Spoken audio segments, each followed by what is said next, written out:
আসসালামু আলাইকুম। আপনার বাবা-দাদার নামে কতটুকু জমি আছে আপনি ঘরে বসে চেক করতে পারেন। এর জন্য আপনি Google সার্চ বারে যাবেন। আমি Google Chrome-কে সাপোর্ট করব। গিয়ে লিখবেন ল্যান্ড গভ বিডি লিখে এন্টার চাপুন।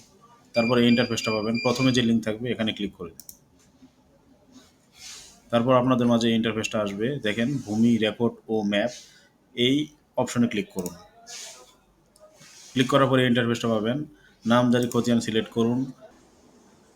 তারপর আপনার বিভাগ সিলেক্ট করুন, তারপর আপনার জেলা সিলেক্ট করুন, তারপর আপনার উপজেলা সিলেক্ট করুন, তারপর আপনার মৌজা সিলেক্ট করুন।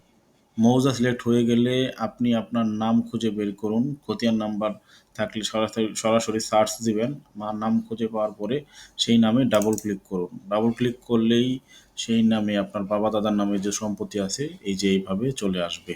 তো এইভাবে খুব সহজে আপনি আপনার বাবা-দাদার সম্পত্তি ঘরে বসেই চেক করতে পারেন। আল্লাহ হাফেজ।